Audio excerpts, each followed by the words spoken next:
Welcome back. We are in Caregiver Week, day 2. I have a great podcast review. It's super short. Just the right length of time. Great guests. Practical, helpful, and actionable. Well, I like great it. See? Podcast. In our last one, we said fewer words. That was great. From Bill Edmonds from the United States. Bill, thanks for listening. We are so grateful. So we're talking about caregivers in Caregiver Week. And in this one, I want to talk about kids. Yep. And, you know, being a child psychiatrist, I've seen autistic kids and ADD kids and kids with mental retardation and kids with aggression and learning disabilities. And I know how hard it is on their moms and dads. Mm-hmm. It's really hard. And part of what makes it so hard, and I know this with our granddaughter, Emmy, mm-hmm. who was born with a genetic microdeletion syndrome, who had seizures and developmental delay. And as much as we love her, and we do, the first thing parents have to deal with is this sense of mourning. So the grief. It's a sense of loss of what they thought the experience would be Prom like. dresses and weddings or whatever it is that you had in mind. Sports. Right. We saw a fun movie this week called Instant Family with Mark Wahlberg. Yeah. And it's where these two sort of bored adults decided they would become on board. Take on older kids. Fostered 3 kids in the same family. Right. It was all really of a sudden good. They were not bored. But they sort of hated the children and hated themselves because it wasn't what they thought. Right.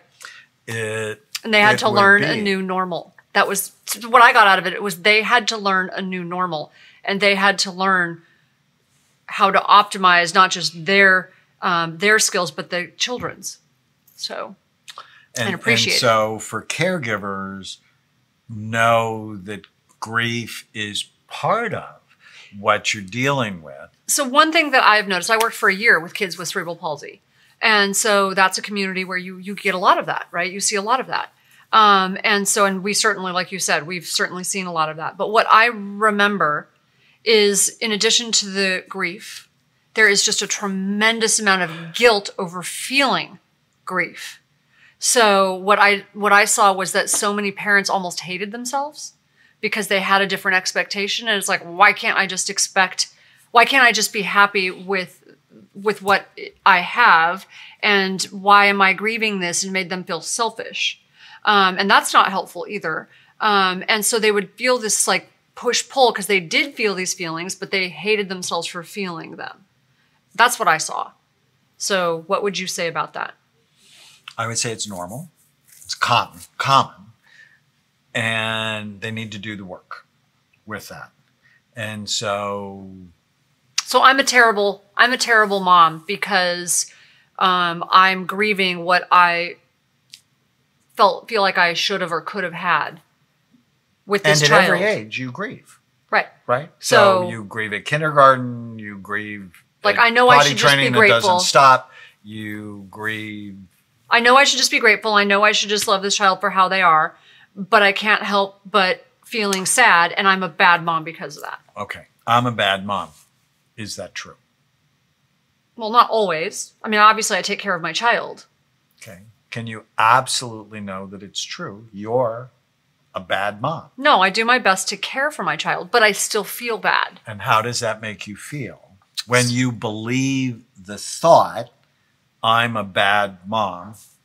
Guilty, sad, stuck in my grief. Like I'm not enjoying the moment with this child and helping them and really appreciating the milestones and the progress that they're making because I'm focusing on what they should be doing. You feel sad. Yeah. You self-loathe. Mm-hmm. And I can't appreciate them for what they're doing because I'm focused on what they should be doing, what I wish they were doing. And with those feelings, how do you treat the child or your spouse. So, and without even realizing it, probably I either withdraw emotionally. I am not present. I am just not in a loving mood when my spouse comes home. I don't feel like having sex because I feel bad about myself. I'm tired. More irritable. More irritable, yeah. I'm sad. More likely to have a couple of glasses of wine. Yeah, I'm just sad. More likely to go to the doctor and say I'm depressed and end up on medication because you believe the thoughts that go through your head. Who would you be or how would you feel if you didn't have the thought, I'm a bad mom? I would feel more present. I would feel more free. I would probably have more energy. I would feel more appreciative. And the way I think that would translate into treating others, if you add that part again, is I think I would be able to be more aware of the strengths of that child instead of focusing on what I think I'm missing out on. So the milestones and the little things and the progress that they do make, and maybe even help them optimize that more. So let's take the original thought, I'm a bad mom, and flip it to the opposite. So I'm not a bad mom. And then to yourself and then to others. So the I'm not opposite, a bad mom. I'm not a bad mom. Is that true? Yes, it's true. Give me an example. I spend my entire day caring for this child and for my entire family, actually. I feed, I bathe, I love, I do doctor's appointments. I make sure that this child is completely cared for. Wow. So let's turn it around to yourself. And this is sort of a hard concept for some people, but over the podcast, we've gone through these 4 questions and turn around a fair number, but this is so powerful. So when you take the original thought and you turn it around to the opposite, and then you apply it to yourself and then the other person. And so to yourself could be, I'm not being a good parent to myself. I'm a bad mom to myself. To myself. So I'm not. Is that true? That's wow. So I'm not taking care of myself. I'm not sleeping. I'm drinking more. I'm angry. I'm irritable. I'm not protecting my marriage. I'm just bitter. And in Grief Week, we actually talked about how when parents go through grief, there's a very high incidence of divorce, in large part because of minds that become unmanageable. Mm-hmm. Infested, we always say, with ants, with automatic negative thoughts. And how would we turn it around to the child? For an example, the child triggers me. Or you trigger me. But then you need to do the work on that thought all over again. Be, because that is not taking responsibility for your own thoughts and feelings. So then you would do the child. Right. And I trigger myself. So you need to do that. That is, so if we just do another example quickly. So too often the caregiver will attack themselves, I'm a bad mother, or they'll attack the child and they'll say, you trigger me, or you make me act this way. And is that true? Some people would say yes. Often. It's absolutely true. And some of my intractable patients will go, yes. I'm like, well, how does that make you feel? And out of makes control. Me feel out of control. Right. And who would you be or how would you feel if you didn't have that thought? More in control of myself. And then the turnaround becomes you trigger me. The opposite is you didn't trigger me. Right. I trigger me. Well, no, that's to yourself. Yourself. Right.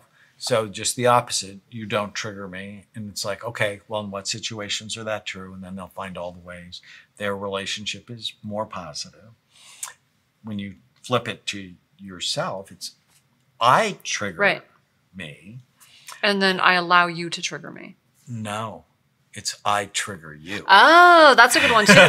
Because so often the caregivers, because it's so lopsided, if you will, that they never acknowledge their part in the difficult behavior. But isn't that true of almost all situations? Well, often. What I almost always in couples, I start with, how do you make the other person crazy?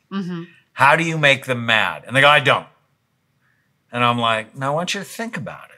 I said, you are a powerful person. Right. How do you make them crazy? And then they'll go into all the reasons why.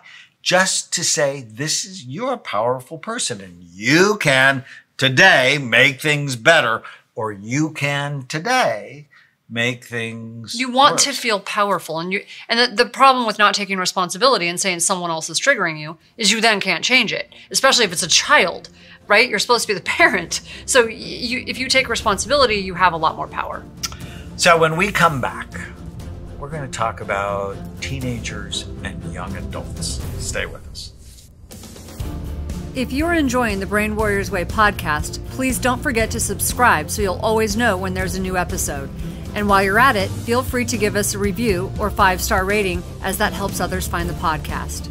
If you're interested in coming to Amen Clinics, use the code PODCAST10 to get a 10% discount on a full evaluation at amenclinics.com. For more information, give us a call at 855-978-1363.